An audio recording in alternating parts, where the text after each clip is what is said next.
Bon, ça fait plaisir de vous revoir, c'est clair, depuis tant de mois, avec les interruptions fortuites. C'est un plaisir d'accueillir Nathalie et Jean Renaud. En fait, l'année dernière, la médiathèque avait fait l'acquisition de ce livre.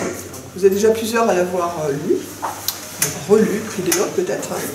Et on a tout de suite eu l'idée, avec l'association Lire à l'Uzèche, de recevoir les auteurs. Donc ça va se faire aujourd'hui. Une façon en quelque sorte de voir, parce qu'on a tous, je pense, en commun, un sentiment d'avoir eu une bonne sensation ou une mauvaise en arrivant dans un lieu, chez quelqu'un, un lieu public, un lieu historique, peu importe, mais on connaît tout ça, on n'a pas forcément une raison à donner, mais c'est en quelque sorte une façon d'avoir un retour de leurs expériences, et puis aussi de mettre un peu en lumière leurs activités en tant que géobiologue. Donc, je vous laisse définir tout ça et vous présenter. Merci. À tout à l'heure. Donc bonjour à tous, pour ceux que nous n'avons pas vus. Donc effectivement, on va faire une petite présentation déjà. Donc nous sommes géobiologues, donc on va même parler séparément en fait, parce qu'on n'a pas eu forcément les mêmes expériences et le même vécu. Donc malgré tout, nous avons commencé à nous former en géobiologie en 2006. Et puis, bon, on est toujours, on va dire, en éternelle formation, que ce soit par des formations que nous suivons ou par notre propre, on va dire, recherche ou nos propres expériences sur le terrain. Ça, on n'a jamais fini, hein, de toute façon, ce sera jusqu'au bout. Donc après, pour ma part, tout jeune homme, enfin tout jeune homme, même avant, j'ai toujours été en fait passionné par l'histoire en général, et puis aussi j'ai toujours été convaincu, mais je pouvais pas mettre de mots à l'époque, et je pouvais pas en être certain non plus. J'ai toujours été convaincu qu'il y avait d'autres choses qui existaient que celles que l'on voyait. Voilà, donc alors en fait à tout moment, même dans des balades et tout ça, je m'attendais, enfin, où j'espérais voir un jour, enfin, découvrir un truc, quoi, qui était, entre guillemets, pas normal. Voilà, et puis, bon, peut-être comme vous aussi, il m'est arrivé quelques expériences, on va dire, bizarres. On en parle un peu, d'ailleurs, je crois, dans le livre. Où je me disais, bon, c'est ou mon imagination, ou je me fais trop un film, ou c'est autre chose. Bon, aujourd'hui, on va dire que j'ai eu une forme de réponse. Mais en aucun cas, d'ailleurs, je vais tout de suite faire une petite parenthèse, par rapport à tout ce que nous allons vous dire, par rapport à tout ce qui est aussi dans le livre, c'est notre interprétation. C'est-à-dire que c'est notre vérité, donc nous, on vous traduit ou on vous partage notre ressenti, ce qu'on pense être. Ça ne veut pas dire que nous avons raison. Donc on ne discutera jamais sur le fait de savoir s'il y a telle chose, etc. Nous, on va dire, un peu un juge de paix, ce sont souvent les personnes chez qui nous allons, hein, et qui nous disent, ben voilà, avant il se passait ça, maintenant il se passe ça, point. À savoir comment ça s'est passé, et ce qui s'est passé réellement, ça c'est une autre histoire. Voilà. Donc voilà, je ne sais plus du tout où j'en étais. Et donc une fois effectivement, on a eu l'occasion, on a entendu parler pour la première fois de géobiologue, de géobiologie. Et à ce moment-là, tous les deux, on a eu le même réflexe. C'était donc 2005 par là. On s'est dit, ah c'est ça qu'on veut faire. Voilà. Bon, on avait quand même une activité, on avait une activité commerciale à l'époque, on avait une entreprise, donc bien sûr il a fallu se former, il a fallu apprendre, et puis après il a fallu, et la vie s'en est chargée, il a fallu se débarrasser en quelque sorte de la société, et puis voilà, on a basculé entièrement sur la géobiologie. Voilà, et je passe le relais à Nathalie. Alors moi j'ai appris il n'y a pas très longtemps en fait que j'étais hypersensible. Sauf que quand j'étais petite, on ne me disait pas tu es hypersensible, on me disait oh tu nous casses les pieds, tu fais des histoires pour rien,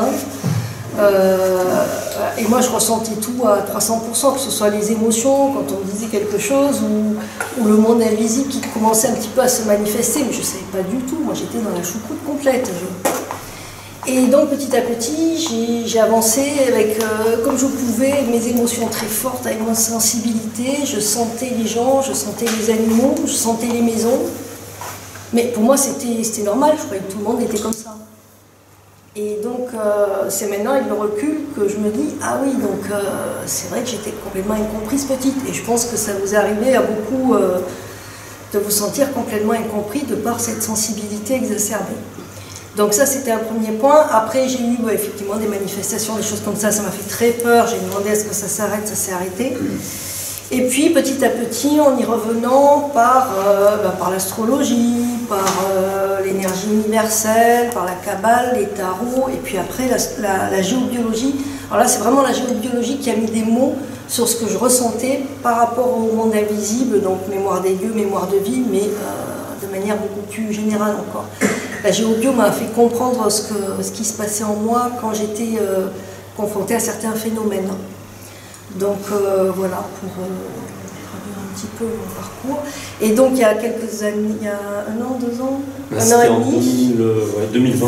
il y a les éditions Rustica, une jeune femme adorable qui nous a appelés en nous disant, voilà, j'ai lu vos articles sur le blog, est-ce que vous écririez un livre pour nous sur les mémoires des lieux? Et ça, voilà, c'est comme ça qu'on a écrit ce livre. Ben, ça tombait bien en plus, curieusement, parce que j'adore écrire et j'adore écrire. Donc voilà, ça s'est fait comme ça. Voilà, donc ce livre, donc, qui est orienté sur les mémoires, mais de toute façon, on déborde, forcément, parce que tout est lié sur les lieux. Donc ce livre parle des mémoires. Donc on va vous donner quelques petits exemples. On va tout d'abord, pour ceux qui se posent encore peut-être quelques petites questions par rapport à ça, on va vous donner un petit peu la définition aussi de la géobiologie. En fait, sur un point de vue étymologique, géobiologie, géo, vous savez, c'est la terre, bio, la vie, et logie, l'étude.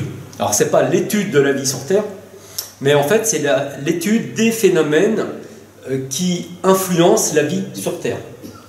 C'est un petit peu différent. C'est pas dit dans le mot, mais c'est comme ça qu'il faut l'interpréter. Alors, ces influences, elles sont, elles sont nombreuses. En géobiologie, il y a différentes écoles au sens large. Et vous avez des écoles qui vont plutôt s'orienter sur la radiesthésie pure et simple, d'autres sur d'autres phénomènes encore.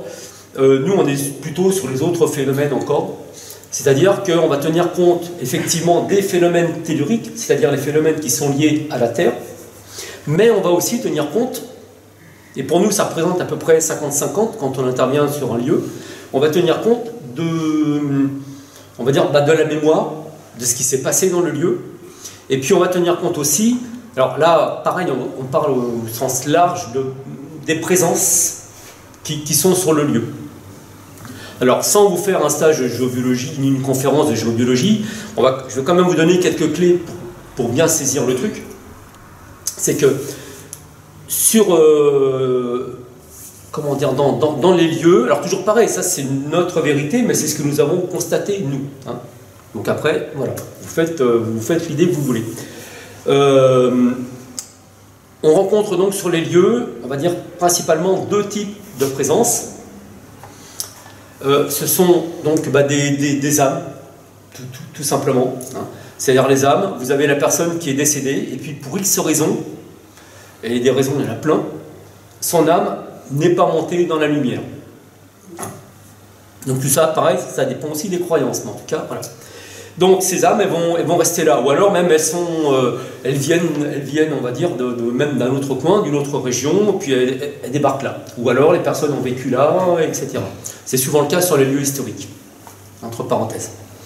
Et puis il y a une autre forme de présence aussi, c'est ce que nous appelons donc des entités, mais des entités non humaines, c'est-à-dire des charges énergétiques qui sont dans des lieux d'habitation, la plupart du temps liés à nos émotions. C'est-à-dire, imaginez quelqu'un qui est dans une grande tristesse, dans un grand sentiment de culpabilité ou de colère, et bien cette personne va ressasser, par exemple, cette colère, cette tristesse, etc. Et au fil des années, elle va réussir à créer, en fait, au départ, ce qu'on appelle une forme pensée, pour ceux qui connaissent, et ensuite, cette forme pensée va se cristalliser en quelque chose de plus dense, d'ailleurs, que l'on peut toucher. Alors, c'est sûr, c'est pas, on va dire, pour le commun des mortels, dont nous, c'est invisible, hein, mais vous avez certaines personnes, notamment des enfants ou de jeunes adultes, qui les voient de plus en plus. Il y a de plus en plus de personnes comme ça. Et donc, ils vont voir cette forme. Mais par contre, même si on ne la voit pas, on peut la toucher, parce que la densité de l'air est différente. Et donc, cette entité, chargée par exemple de colère ou de tristesse, eh bien, va influencer en quelque sorte les personnes qui sont dans le lieu, dans la maison.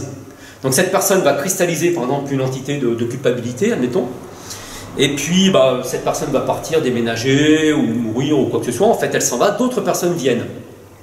Et bien les autres personnes qui vont venir, elles vont ressentir, être influencées par cette charge de culpabilité. Mais ce qui se passe, et on vous donne plein d'exemples dans le livre par rapport à ça, c'est que comme, on va dire, les choses ne se font jamais non plus par hasard, et bien la personne qui va venir dans cette maison où il y a cette entité de culpabilité, c'est que vraisemblablement, il y a une blessure ou un traumatisme en elle lié à la culpabilité qui n'a pas encore été réglé. Et du coup, cette personne, ça va remettre à niveau en quelque sorte, ça va remettre en lumière cette culpabilité, et cette personne donc va être voilà, influencée par cette entité, mais en même temps elle va nourrir cette entité par sa propre culpabilité. Et pareil pour les âmes, parce que les âmes sont encore, on va dire, dans un plan particulier, un plan énergétique particulier qui fait qu'elles sont encore dans leurs émotions, dans leurs blessures, leur traumatisme. Et du coup, ça veut dire qu'on va être attiré par des maisons ou des appartements, hein, c'est le même principe, on va être attiré par des lieux qui nous correspondent vibratoirement. Et ça rejoint ce que disait Marie tout à l'heure, c'est-à-dire que je pense que ça vous est tous arrivé au moins une fois dans votre vie, d'arriver dans un lieu et de vous dire « Oh là là, ça, oh là là, ce lieu, j'habiterai jamais ici. » Vous venez chez votre meilleure copine ou votre meilleur copain, puis vous dites « Mais il est complètement fêlé d'habiter là, quoi. » Vous voyez? Ou alors, vous arrivez dans un lieu, puis vous dites « Oh là, c'est super, c'est super. » Alors, contrairement à ce qui est dit souvent ou ce que l'on pense, c'est que ce n'est pas lié, alors c'est lié à la fréquence du lieu, effectivement, mais ce n'est pas lié à la qualité du lieu. C'est-à-dire que ce n'est pas parce que vous vous sentez bien dans un lieu que ce lieu est équilibré énergétiquement, ou ce n'est pas parce que vous vous sentez mal dans un lieu que ce lieu est déséquilibré. Cela veut simplement dire que vous n'êtes pas en harmonie avec ce lieu. Vous voyez le truc? C'est-à-dire que donc, d'emblée, vous ne serez pas attiré par les lieux qui ne vous correspondent pas vibratoirement, et vous serez par contre attiré par les lieux qui vous attirent, qui vous correspondent. Mais ça ne veut pas dire que vous n'aurez pas de travail à faire, si j'ose dire, dans ce lieu. Je parle de travail énergétique, hein, ou thérapeutique. Parce que les travaux, c'est autre chose. Est-ce que tout est clair pour l'instant? Ouais. Donc après, vous avez les phénomènes telluriques. Donc là aussi, on va passer rapidement sur les phénomènes telluriques. Les phénomènes telluriques, bon, je pense que certains d'entre vous, si vous êtes là, vous les connaissez déjà un peu. C'est tout ce qui est réseau tellurique. Donc c'est un maillage de la Terre, en fait. Hein. Vous avez l'influence des courants d'eau souterrains, vous avez l'influence des failles telluriques. Vous pouvez avoir... Il y a de plus en plus de personnes qui en entendent parler maintenant. Les cheminées cosmotelluriques, c'est comme des grandes tours, on va dire, hein, pour simplifier. Vous pouvez avoir des spirales de vortex. Donc ça, les vortex, ce sont des phénomènes que l'on rencontre souvent sur les lieux sacrés. Donc je suis sûr que là dans le coin, vous allez en avoir. Donc vous avez tout un tas de phénomènes et qui vont donc, là aussi, vibratoirement, influencer l'état de santé, on va dire, des personnes qui habitent. C'est obligatoire. Parce que vous avez des phénomènes que l'on dit de polarité positive et d'autres de polarité négative, c'est-à-dire que ce n'est pas du bien ou du mal, c'est juste que polarité positive, vous l'avez compris, ça donne de l'énergie, polarité négative, ça en prend. Donc en fonction de ce qui se passe dans la maison, où la maison est située, eh bien vous allez avoir une fréquence plus ou moins élevée, et si vous êtes dans un lieu où vous avez une fréquence qui est basse, ça veut dire que ça va systématiquement vous pomper de l'énergie. Et souvent, lorsque nous intervenons dans des maisons, donc pour faire des harmonisations, eh bien, allez, on va dire une fois sur deux, les personnes qui nous reçoivent nous disent oh, bah, de toute façon, nous on préfère être dehors, parce que ils ne savent même pas trop pourquoi d'ailleurs, entre parenthèses, elles préfèrent être dehors. Et après, quand on regarde, quand on mesure la fréquence du lieu, on se rend compte qu'effectivement cette fréquence est très basse, et donc instinctivement, parce qu'on est quand même doué, hein, mine de rien, hein, l'humain est doué, il a plein de capacités, eh bien instinctivement, la personne sait que si elle est dans sa maison, eh ben, elle est en train de se pomper, quoi. Et si on pompe trop notre énergie, bah vous le savez, c'est-à-dire qu'on va attaquer les défenses immunitaires, et à partir de ce moment-là, bon, on est tout faible, et si on est tout faible, eh ben, on attrape tout ce qui traîne. C'est-à-dire que pour nous, un lieu ne rend pas malade, hein, ou un lieu ne provoque pas une dépression, un lieu ne provoque pas la colère, ou ne provoque pas un divorce, mais par contre, il va favoriser ce genre de choses. Par un état de fatigue, par exemple problème de sommeil, les courants d'eau souterrains, par exemple, vont directement intervenir sur vos organes. Donc si on a une petite fragilité, une petite, vous voyez, un petit souci de ce côté-là, et qu'on arrive dans une maison, et la plupart des maisons, malheureusement, je dirais, sont quand même soumises à l'influence d'un courant d'eau souterrain, eh bien, ça peut, c'est pas obligatoire, hein, mais ça peut favoriser des déséquilibres au niveau de la santé. Parce qu'on se retrouve dans un état particulier. Mais je vous dis, là vraiment on insiste, il n'y a pas un lieu qui vous rend malade. Enfin, en tout cas, nous pour l'instant, on n'en a pas rencontré. Par contre, il y a des lieux qu'il vaut mieux quand même éviter ou appeler un géobiologue pour pouvoir y habiter. Toujours pas de questions, c'est bon? Alors après, voilà, je vous disais tout à l'heure que on ne travaille pas tout à fait comme d'autres géobiologues. Donc c'est pareil, il n'y a pas de bon travail ou de mauvais travail. C'est juste que nous avons pris une direction différente qui nous semble plus, on va dire, plus large. Alors je donne souvent aussi un exemple quand on fait des conférences comme ça. C'est, je pense que vous connaissez, c'est au Roi d'Ours sur Glane. D'ailleurs on en parle aussi dans le livre, pareil. Bon, au Roi d'Ours sur Glane, imaginez que qu'il y ait, je sais pas moi, des élus ou des locaux, j'en sais rien, qui veuillent rétablir le village. Donc le village n'est plus un site historique. Tout le monde connaît Oradour ou pas? Ouais, c'est bon. Bon, donc du jour au lendemain, on décide que ce ne soit plus un site historique, mais au contraire, on a besoin d'habitation, donc hop, on va rénover les maisons. Bah, voilà, et là, ce à quoi vous êtes en train de penser, vous n'êtes pas en train de vous dire tiens, s'il y a un croisement de réseau tellurique Hartmann dans la cuisine, ça risque d'être embêtant. Je ne suis pas sûr que ce soit ça que vous ayez pensé. Hein, vous avez plutôt pensé à ce qui s'y est passé. C'est ça la mémoire. Vous voyez? Donc pour nous, c'est bien de s'occuper des réseaux telluriques et tout ça, je vous le dis, c'est important, pour les raisons que je vous ai évoquées précédemment. Mais c'est tout aussi important de s'occuper de la mémoire, de voir s'il n'y a pas encore quelques âmes qui traînent, et il y en a quelques-unes qui traînent, de voir s'il n'y a pas des entités, notamment des entités de colère, de peur, de haine sur le lieu, et qui sont, c'est évident, hein, avant de se dire, tiens, on va refaire les peintures et on va colmater les murs. Vous voyez? Est-ce qu'il y aura des volontaires d'ailleurs pour y habiter là? Non, je crois pas. Hein. Une fois, il y a une personne qui m'a dit oh, je suis pas sûr qu'elle était sincère. Je suis pas sûr du tout.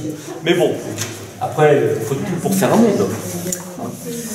Voilà. Alors je regarde un petit peu parce que là on s'est imprimé notre index. L'exemple que je pourrais vous donner comme. En fait, on voit les harmonisations de maisons comme une possibilité d'évolution. Pour nous, il n'y a pas de paranormal. On n'aime pas du tout ce mot parce que tout est normal. C'est-à-dire que dans le monde astral, il y a des âmes, des entités, et les âmes, ce sont des personnes comme nous qui sont juste passées de l'autre côté. et qui pour une raison voilà, ne sont pas montées vers la lumière. Mais en fait, elles se comportent comme des êtres humains. Et donc, vous connaissez tous l'effet miroir, c'est-à-dire elles sont là pour nous renvoyer quelque chose. Et si elles nous renvoient quelque chose, c'est pas pour nous casser les pieds, mais vraiment au contraire pour nous faire évoluer, nous faire avancer. Hein? Donc, nous, on voit vraiment les harmonisations de lieux de vie dans cette optique-là d'évolution personnelle, spirituelle, énergétique. Après, on met les mots qu'on veut dessus. Hein? Ça, c'est important. Donc, tout est alors, nous, on ne parle pas positif, négatif, sauf en polarité, hein, bien sûr, mais tout est évolutif. Il n'y a pas de « oh là là, ma maison, elle est pleine d'entités, d'âmes, oh là là, c'est dramatique ». Non, non, c'est pas dramatique, c'est qu'il y a plein de choses à regarder dans nos vies, souvent, en correspondance avec ces présences-là. Mais on va aller un petit peu plus en détail avec certains chapitres, ou si vous avez si les personnes ont lu le livre, des questions sur certains chapitres, sur certains points. N'hésitez pas à poser des questions. Voilà, interrogation. Non, ça n'ose pas encore. Ah, si. J'ai pas lu le livre encore, je viens de le lire. Juste, je voulais savoir, vous parliez de la polarité des dieux. Est-ce que, vu que tout change et tout se transforme, est-ce que vous êtes en capacité, vous, de changer la polarité des dieux? De certains lieux, peut-être pas tous, mais... Alors, ce n'est pas les polarités des lieux, c'est un lieu est constitué de plein de polarités en fonction des phénomènes telluriques et invisibles qui sont présents dedans. Alors, admettons... C'est plutôt une fréquence. Voilà, une fréquence, on va dire, d'ordre négatif. Est-ce que vous êtes en capacité, est-ce qu'il faut quand même l'aide des habitants, enfin, des personnes qui sont sur les lieux pour que les choses se transforment? Il n'y a pas, vous n'êtes pas seul, comment dire, sauveur entre guillemets de surtout lieu. pas. C'est-à-dire que, voilà, ma question c'est est-ce que vous avez déjà rencontré parfois des difficultés à faire en sorte qu'un lieu se transforme de manière positive? Parce que de l'autre côté, les habitants n'y étaient pas forcément prêts.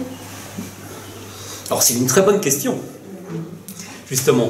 On donne l'exemple comme ça, c'est-à-dire qu'effectivement, donc on va parler de fréquences plutôt que de lieux négatifs ou positifs. Hein. Par contre, les fréquences, nous on va dire, sur un lieu comme ça, pour reprendre l'image, ce serait un lieu avec une fréquence basse, hein, donc qui consomme de l'énergie, hein, ce qu'on disait tout à l'heure. Alors première question, déjà, jusqu'à présent, on a toujours réussi à redresser la barre, pour l'instant, donc dans ce que l'on connaît. Hein. Ensuite, effectivement, nous, dans notre façon de travailler, nous travaillons justement avec les habitants. Puisque tout à l'heure, je disais qu'on allait rencontrer des âmes ou des entités, enfin en tout cas des phénomènes qui pouvaient être liés aux habitants. Donc, ces phénomènes, nous allons les traiter justement comme des alliés. C'est-à-dire qu'avant d'aider l'âme qui a été, on va dire, identifiée, avant de l'aider à monter ou avant de transmuter l'entité, de la dissoudre en gros, hein, une fois qu'on l'a repérée, avant de faire ça, on va essayer de savoir pourquoi elle était là. Par exemple, pour l'âme, qu'est-ce qui l'a empêchée au moment du décès de monter? Donc, quelle était elle-même, pour l'âme, sa propre blessure, sa propre histoire en fait? Qu'est-ce qui fait qu'elle est encore là? L'entité, on va essayer de rechercher son origine, savoir depuis combien de temps elle est là, et à quelle personne, en fait, avec quelle personne elle a cette résonance. Donc cet effet miroir dont parlait Nathalie tout à l'heure. Et une fois qu'on a réglé ça, une fois qu'on a identifié ça, on met ça en lumière, donc on travaille à ce moment-là avec les habitants, en disant, bah voilà, telle entité de culpabilité, nous on va dater la plupart du temps, donc on va dire, voilà, cette entité-là, elle est là, cette culpabilité, elle est là depuis 10 ans, en gros. Elle est attachée à vous depuis 10 ans. Donc à ce moment-là, on s'adresse à la personne et on dit, voilà, il y a 10 ans, à la louche, hein, que s'est-il passé dans votre vie? Et à ce moment-là, la personne va tenter de faire une petite recherche dans sa mémoire et dire, ouais, effectivement, il y a 10 ans, il s'est passé ça, je fais ça, ouais, je me sentais un peu coupable et tout ça, et éventuellement, ça peut remonter même à plus loin. Alors, je ne sais plus si je crois qu'on en parle aussi, parce qu'après on mélange un petit peu tout quand même, il faut être honnête. On parle justement d'une intervention comme ça par rapport à une entité de culpabilité. La personne se sentait coupable, mais en fait, il y avait cette entité effectivement qui avait mis ça en lumière dans sa pièce préférée, on va dire, mais en réalité, cette culpabilité, elle remontait à beaucoup plus loin. Et elle remontait même tellement loin que c'était lié à un héritage familial, enfin héritage en psychogénéalogie. Pas héritage. Et voilà, donc ça remontait même beaucoup plus loin. Donc nous, on a pu mettre, grâce à l'entité présente, on a pu mettre ça en lumière, qu'elle avait donc des trucs à régler par rapport à ça, par rapport à sa famille, par rapport à... Et c'est à ce moment-là qu'on a pu transmuter l'entité. Donc on a effectivement besoin des personnes. Enfin besoin, on travaille avec les personnes en fait. Après voilà, ça c'est notre façon de travailler. On pourrait très bien le faire aussi sans les personnes. Bon d'ailleurs on travaille aussi à distance. Donc à ce moment-là le travail est un petit peu différent puisque la liaison, la relation se fait, on va dire un petit peu au coup par coup, dans ces cas-là. Mais on pourrait parfaitement arriver dans une maison, identifier tous les phénomènes, s'occuper de tous les phénomènes sans poser de questions et terminer. Disons que ça marcherait, on va dire, de la même manière sur le moment, mais pour nous, il est important de mettre ça en lumière, de manière aussi à ce que la personne, après c'est à elle de faire aussi le suivi, on va dire, avec un thérapeute lambda, pour régler ce problème. Parce que si on a toujours cette âme ou cette entité, c'est qu'il y a peut-être encore un truc à faire. Donc après, nous on met ça en lumière, et la personne, elle fait ce qu'elle veut, hein, c'est certain.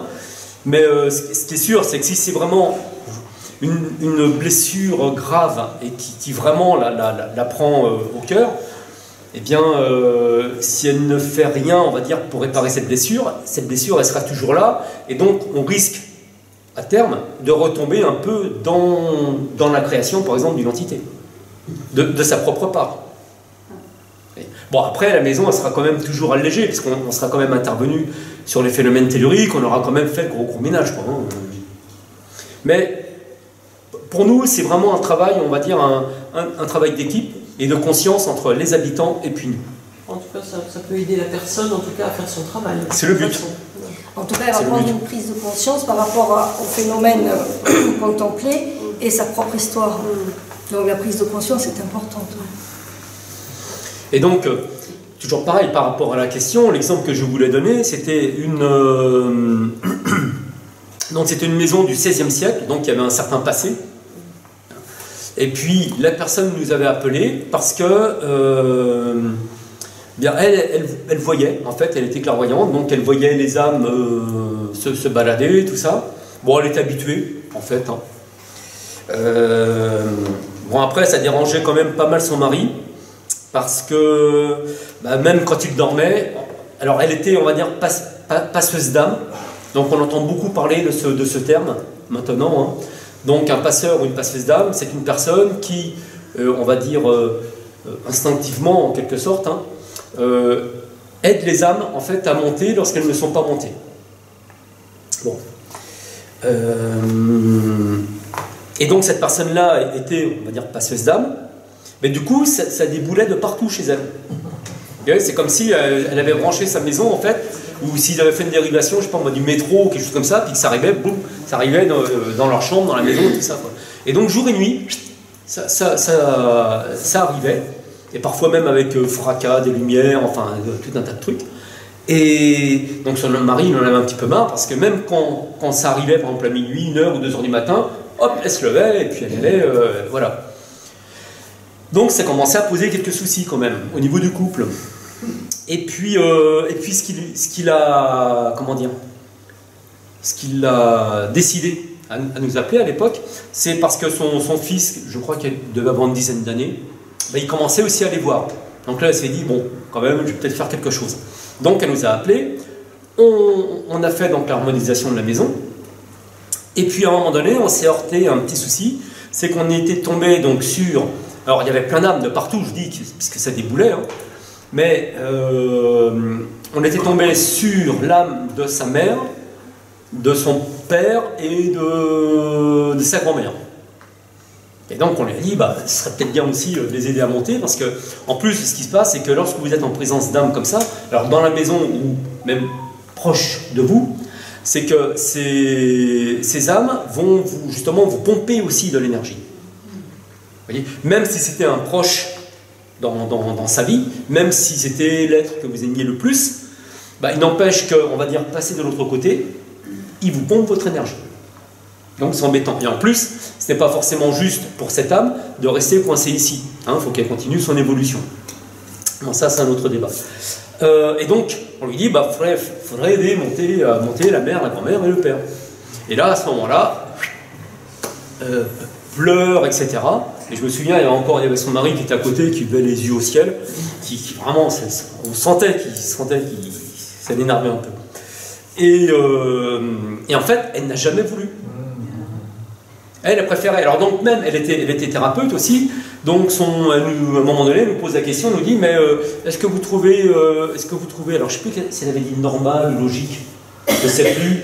Le fait que son père, enfin l'âme de son père, je veux dire, participe aux séances, assiste aux séances qu'elle faisait, quoi.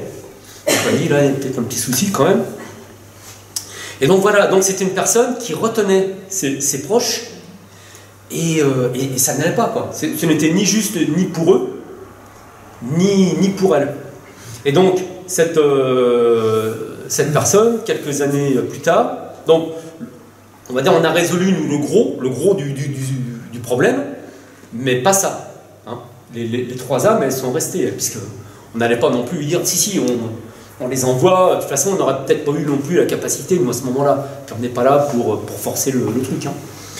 Et donc quelques années après, elle nous appelle, et elle nous dit, voilà, je voudrais vendre la maison.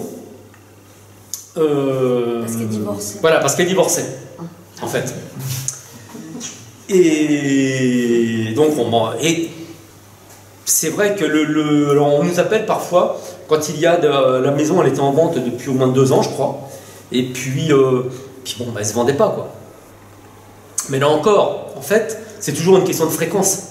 Enfin, je parle, c'est une question de fréquence quand les prix sont alignés, quand quand vous n'avez pas une centrale nucléaire de l'autre côté de la rue, ou, vous voyez, on va dire quand les conditions sont normales, entre guillemets, il n'y a pas de raison qu'une maison ne se vende pas. Sauf lorsqu'il y a un petit souci énergétique. Enfin, nous, c'est ce que nous avons constaté. Et donc, on lui dit, bah, écoute, on va refaire un petit coup de ravalement, et puis très bien. Et alors, entre-temps, je ne sais plus si elle avait libéré ses parents, je ne me souviens plus. Et en fait, parce qu'elle a quand même fini par les laisser partir. Donc, nous, on fait notre boulot, et puis, bon, elle a eu, à ce moment-là, peu de temps après, elle a eu des demandes, mais ça donnait toujours rien. C'est-à-dire que la maison ne se vendait toujours pas. Et puis, donc, on a commencé à regarder, tout ça, puis Nathalie lui dit, écoute, t'es sûr que c'est pas toi qui retiens un peu la maison, tout ça, parce qu'en fait, la maison, c'est une maison familiale, et qu'elle avait récupérée de ses parents, justement. Donc, elle dit, non. Bon. Et puis en fait, donc le temps passe, la maison n'est toujours pas vendue, et puis un jour elle nous rappelle, elle nous dit, bon, finalement, je ne vends plus la maison, je la garde, et elle nous dit, mais quand j'ai pris cette décision, eh bien, je suis tombé en pleurs. De joie. De joie. De garder la maison. Vous voyez? Et du coup, la vie, elle est faite, elle est basée sur les fréquences, sur les vibrations, sur les synchronicités, sur tout ça. Elle ne pouvait pas avoir d'acheteur, puisqu'elle n'était pas vendeuse. Vous voyez, même si parfois on se dit, tiens, j'aimerais bien avoir ça, ou j'aimerais bien faire ça et tout, si, alors là, ça déborde de la géobiologie, bien entendu, mais si dans l'idée, alors c'est pas une question de volonté, c'est une question d'être prêt à faire ce que l'on veut faire, ou à recevoir ce que l'on veut recevoir. Vous voyez, c'est pas une demande qu'on fait, c'est d'être vibratoirement prêt à ça. Et si on n'est pas prêt vibratoirement à ça, bah voilà, ça se passe pas, quoi. Oui, parce que cette personne, elle voulait vraiment vendre, sauf qu'inconsciemment, c'était non. Donc à l'univers, elle n'envoyait pas la vente de la maison, elle envoyait je ne vends pas parce que je suis attachée à cette maison. Point. Il est attaché à toute sa famille avec. C'est pour tout, c'est pour les demandes de rencontres, etc. Les cours, Voilà, tout ça. Si on attire ce qu'on vibre, on n'attire pas ce C'est ça. qu'on pense, on attire ce qu'on vibre, c'est-à-dire dans l'inconscient. Et quand c'est inconscient, ça veut dire qu'on n'est pas conscient des choses. C'est ça. Et Donc, souvent, du coup, quand on fait... comment devenir conscient de tout notre inconscient pour pouvoir justement... Oh, il y a plein de choses. Est-ce qu'il y a vraiment besoin de connaître notre inconscient pour pouvoir vibratoirement se dégager de cet inconscient? Est-ce qu'il y a vraiment besoin de le connaître en tout cas? Moi, je pense que oui. Parce que tant qu'on reste dans l'inconscient, on envoie des choses inconscientes et du coup, si tu veux, c'est quand on est confronté à toujours le même phénomène, qu'on se casse le nez sur toujours les mêmes problèmes, quelles que soient les personnes qu'on a en face, par exemple parler des rencontres, si on tombe toujours sur le même type de personnes et que ça ne fonctionne pas, ça veut dire qu'inconsciemment il se joue quelque chose, sinon il n'y a pas de raison. Donc si on a envie de sortir de ce schéma-là, oui, on peut aller voir du côté de notre inconscient. Mais est-ce qu'on ne peut pas faire un travail énergétique sur soi, justement, je dirais comment on peut faire au sein d'une maison pour dégager certaines mémoires, peut-être, pour...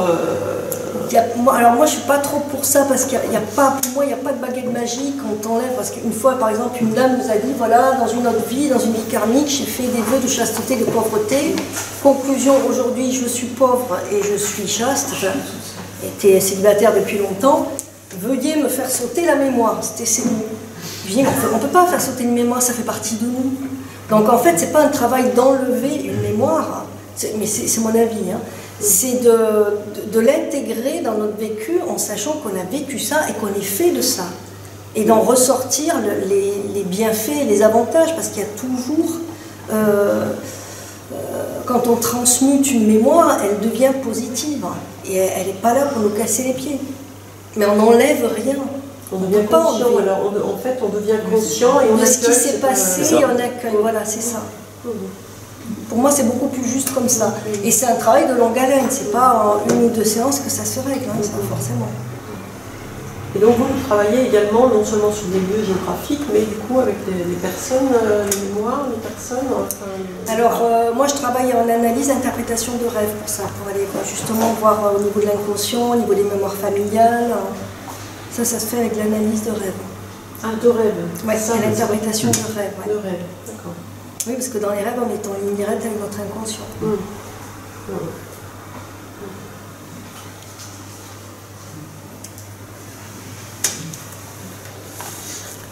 Donc un autre exemple aussi de ce que l'on dit, de ce que l'on nous dit souvent aussi, c'est « Ah bah moi j'habite une maison neuve, donc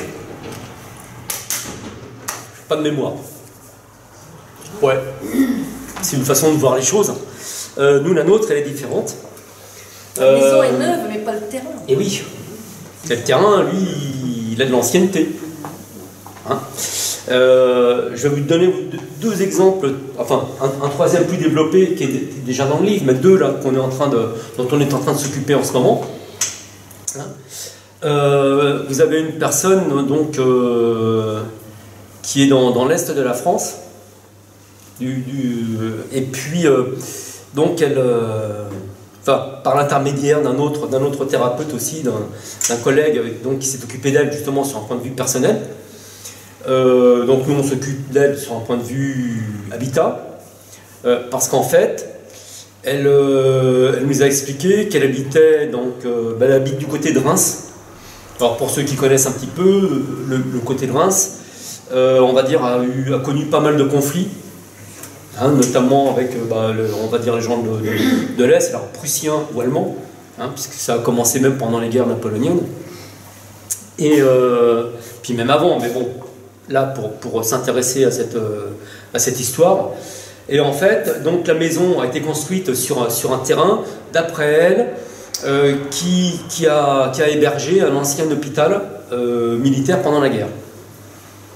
Donc moi au départ j'étais parti sur un hôpital français, bien sûr, et après quand j'ai commencé à regarder un petit peu sur internet, merci monsieur internet, je me suis rendu compte que le village où elle habite, eh bien déjà pendant la guerre de 1870-71, il a pas mal morflé, on va dire. Il est resté occupé il est resté allemand, enfin prussien pendant 2 ans ensuite.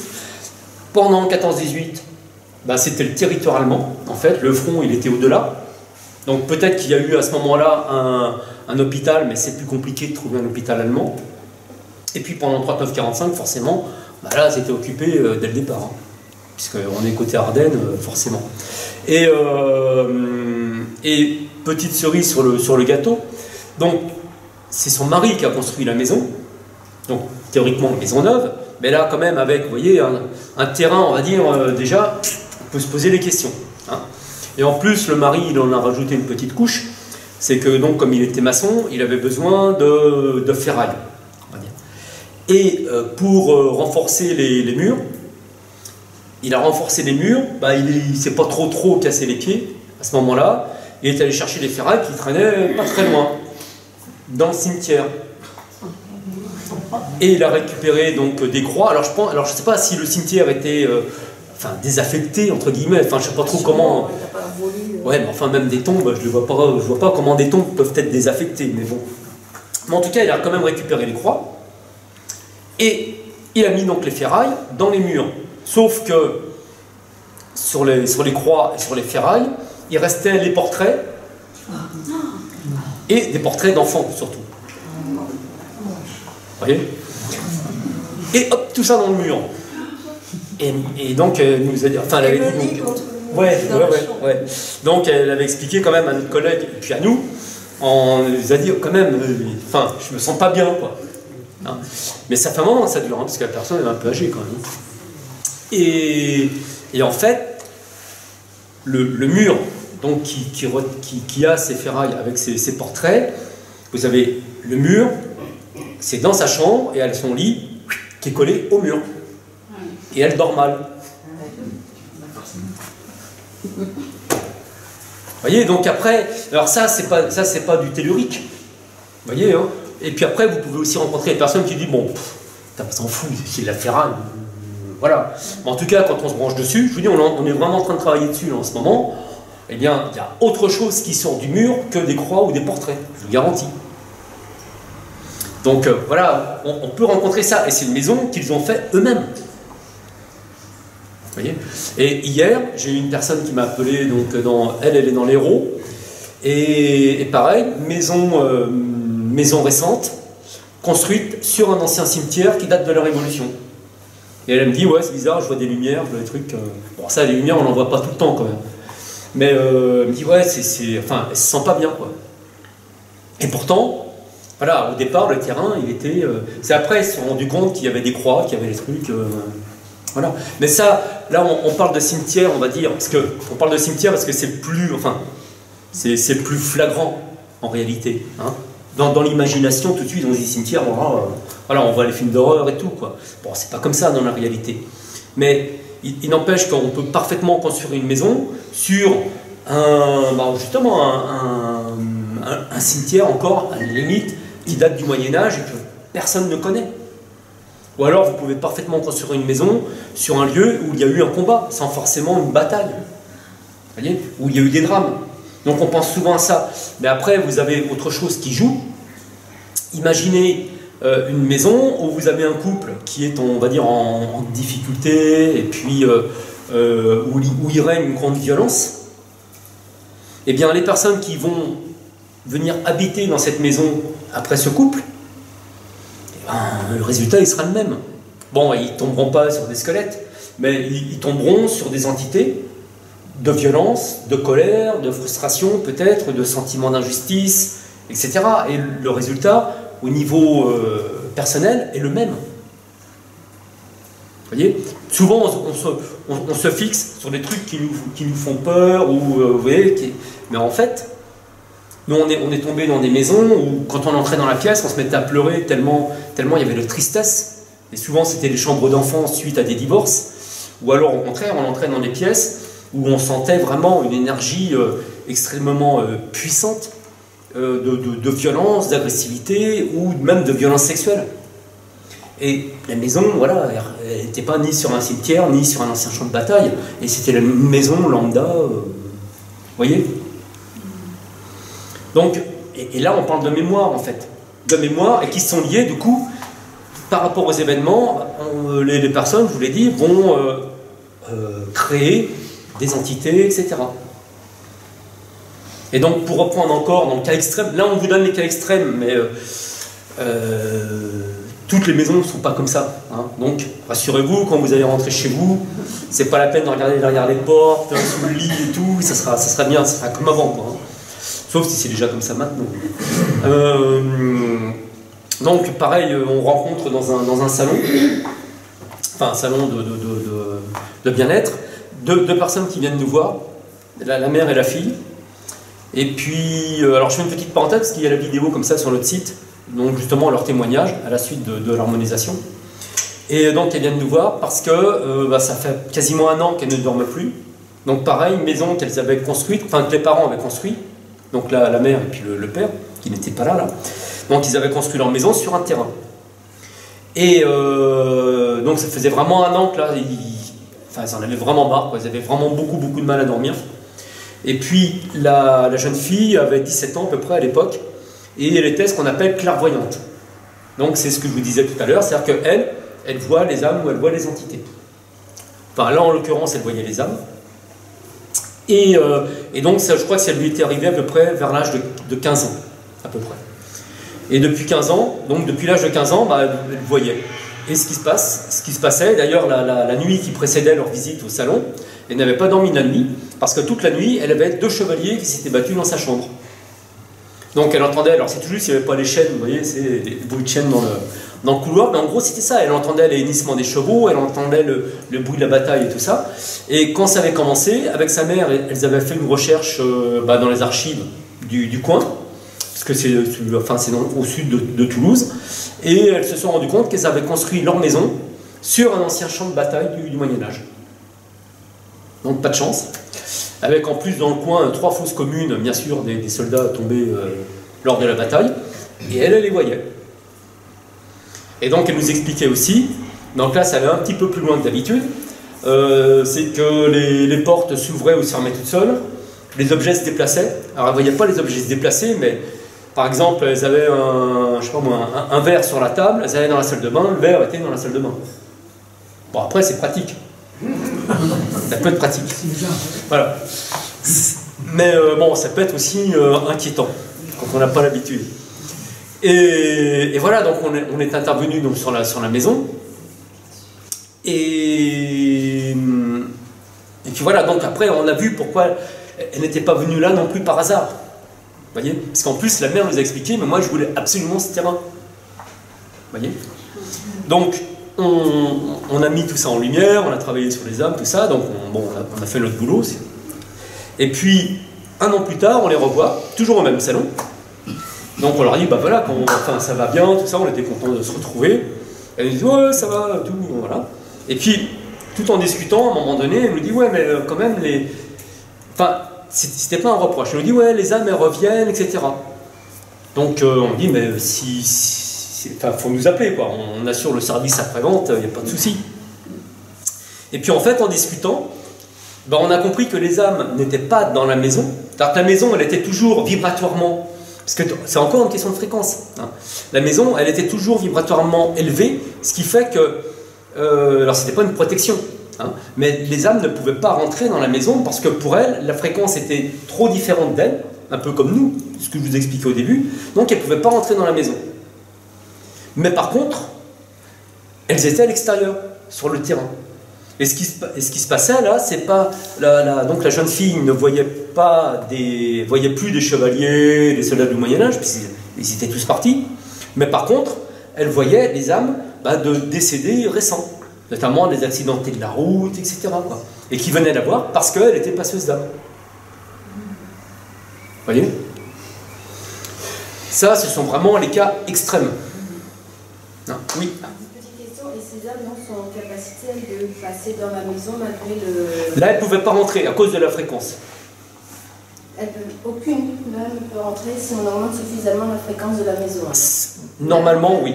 Sauf après, il y a toujours, forcément, il y a des exceptions en règle. Bon, là, ce n'était pas le cas, mais comme dans l'exemple que je vous donnais tout à l'heure par rapport à la maison du XVIe siècle, sauf si la personne, on va dire, tacitement va les laisser rentrer. Vous voyez? Donc après, ce qui peut se passer, Nous, on a souvent... alors, c'était pas le cas pour cette jeune fille, mais c'était plus le cas pour, justement, donc, la femme dont je vous parlais tout à l'heure, hein, qui voulait finalement pas vendre sa maison. C'est que, parfois, les personnes qui se découvrent passeurs ou passeuses d'âme, eh bien, on va dire, ça peut faire classe. Vous voyez ? C'est pas péjoratif hein, ce que je dis, mais ça peut, pour certaines personnes, ça peut être... ça nourrit le besoin de reconnaissance. C'est ça. Ça peut les faire sortir de leur ordinaire. Donc, c'est très bien qu'elles fassent ça au niveau des âmes, mais le problème, c'est que si c'est pour combler un besoin, peut-être ou un besoin de solitude, ou un besoin d'être reconnu, ou un besoin d'amour, des choses comme ça, là, du coup, bah, elles risquent d'être, comment dire, victimes, entre guillemets, de leur capacité. C'est-à-dire qu'elles vont avoir besoin de ça. Et là, à ce moment-là, c'est pareil, ce n'est plus juste pour elles. Vous voyez ? Parce que dans ces cas-là, à 2 h du matin, à 3 h du matin, boum boum, ah tiens, on sonne à la porte, j'y vais, et puis je suis toujours dispo 24 h sur 24. Mais au niveau de la santé, je peux vous dire qu'à un moment donné, ça va tomber. Vous voyez ? Et donc, et justement, à cette dame-là, on lui avait expliqué, on lui avait dit, ok, tu fais ça, c'est pas un problème, mais tu fixes des limites. Voilà, en fait, on peut parfaitement travailler avec l'invisible de la même manière qu'on travaille avec le visible. C'est-à-dire que dans tout, pour les personnes qui sont encore en activité, je pense que vous avez des horaires de travail, logiquement. Hein. Et puis, avant l'horaire et après l'horaire, sauf les heures supplémentaires, théoriquement, vous ne travaillez pas. Je pense. Hein. Et bien là, avec l'invisible, il faut faire la même chose. Il faut vraiment... fixer des règles. Et donc, on lui avait dit, écoute, c'est pas grave, t'expliques, quand il y en a qui déboulent n'importe quand, tu leur dis de repasser. Voilà, c'est fermé, c'est ça. Moi, j'ouvre le canal, entre guillemets, entre 9 h et 10 h, le lundi, point. Et c'est tout. Et au-delà de avant et après 9 h et 10 h, le lundi, c'est pas la peine de venir, si vous venez le mardi, c'est fermé. Ça peut paraître un petit peu comme ça étrange, mais je vous garantis que c'est comme ça que ça marche. Ça marche très bien. Sinon, on devient fou, quoi. Vous voyez ? Ce qui est intéressant, par contre, c'est de constater que souvent les personnes qui sont prêtes à travailler 24 heures sur 24 ou qui ont tout le temps, vous voyez, on a eu le cas sur une harmonisation aussi la semaine dernière, où les personnes se plaignaient, bon déjà, donc il y avait effectivement un petit peu de monde chez elles, mais surtout, elles étaient aussi envahies par les voisins, par les amis, les gens qui venaient n'importe quand. Parce que le monde visible et invisible fonctionne de la même manière. C'est-à-dire que si on n'a pas de limite par rapport au monde invisible, on va dire, on n'en a pas non plus par rapport au monde visible. Et inversement. Et souvent, quand on a les personnes au téléphone, quand elles nous expliquent un petit peu ce qu'elles vivent, eh bien, on va dire que globalement, on sait quel phénomène on va rencontrer chez elles. Parce que ça dénote ou des blessures, ou des traumatismes, ou des fragilités. Et par rapport à ça, leur comportement va nous dire, voilà, elle nous dit qu'elle est envahie par exemple par les âmes et les entités. À la question, on dit comment ça se passe avec vos collègues et tout. Ah ben voilà, les collègues c'est pareil. Voilà, ou la famille, voilà, parce que ça marche pareil. Le monde invisible en même temps que le monde visible pour nous faire travailler. Et l'essentiel, c'est pareil. Il faut faire un travail sur soi. Ouais. Ah bah, c'est la solution. Pour éviter tout à fait. De choisir une maison qui va nous faire travailler, de choisir des amis qui vont nous faire travailler. L'essentiel, c'est nous qui devons prendre conscience de ça. C'est ça, c'est ça. C'est que des cadeaux, en fin de compte. Nous, c'est comme ça que nous voyons tous ces phénomènes-là. C'est-à-dire que pour nous, il n'y a pas de vilaine entité ou de vilaine âme ou quoi que ce soit. Il n'y a pas de bien et de mal. C'est ça, c'est ça. C'est ça. Bon, après, il y en a qui sont durs à digérer. Mais... cadeau empoisonné. Voilà, ouais, il y en a certains, un peu comme les familles, hein, après, parfois. Mais voilà, quoi. La solution, elle n'est pas à l'extérieur. Elle est à l'intérieur. Elle est dans notre compréhension et dans notre connaissance de nous-mêmes. Mais ça, par contre, ça ne peut se faire que par une aide extérieure, parce que si on était capable de le faire nous-mêmes, on l'aurait déjà fait. On n'est pas maso non plus. Donc, du coup, si ça ne s'est pas fait, c'est qu'on a besoin d'un regard extérieur, en fait. C'est ça.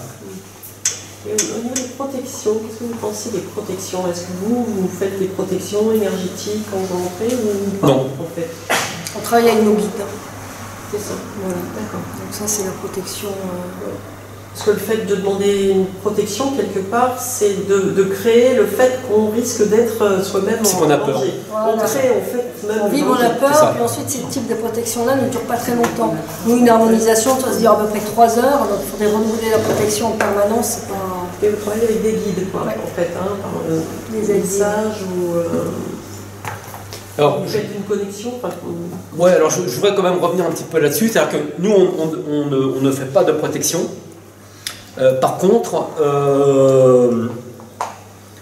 comment dire, pour nous, tout est une question de fréquence.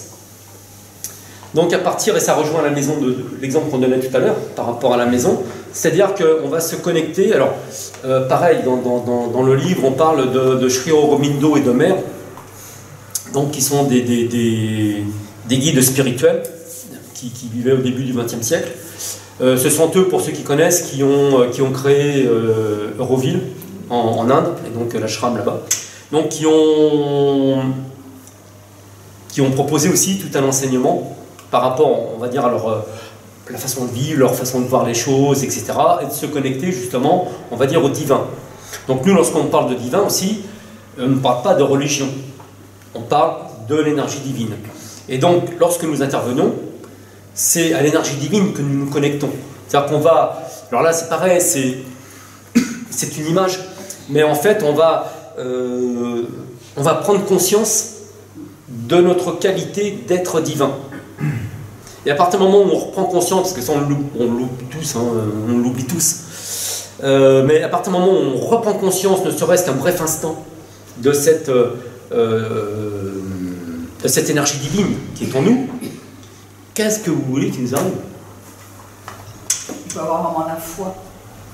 Tout est une Ça question de foi. rejoint la foi. C'est la foi totale. C'est la foi. C'est un ancrage C'est ça. tertiaire Après, aussi. on n'a plus de crainte quelque part. Non. On n'a plus de peur parce qu'on a cette foi-là qui nous, C'est ça. qui nous C'est porte ça. et qui nous fait... C'est ça. Et c'est cette foi-là aussi, et cette, on va dire, même cette reconnexion, en fait, au divin, qui va en même temps, aussi, au-delà de la foi, augmenter notre fréquence, notre taux vibratoire, et ce qui nous rendra en quelque sorte un peu imperméable à ce qui voudrait rentrer, parce que du coup, il n'y a plus de place pour rentrer. Là encore, c'est une image. Mais si vous vous remplissez, on va dire, d'énergie divine, de puissance divine et de foi, bah, les pauvres petites entités qui sont à l'extérieur, déjà d'une, elles auront du mal à vous approcher. Pareil pour le visible. C'est-à-dire que des personnes qui seraient vraiment en grand décalage vibratoire par rapport à vous, auront aussi du mal à vous approcher. C'est-à-dire que celles qui viennent nous casser les pieds et tout, qui viennent, vous voyez, voilà, elles pourront plus. Bon, ça c'est sur du long terme. Hein. Mais, enfin moyen terme. Mais à partir de ce moment-là, à partir du moment où vous prenez vraiment conscience de votre véritable capacité, votre véritable être, en fait, divin, je dis, il n'y a rien qui va venir vous casser les pieds, quoi.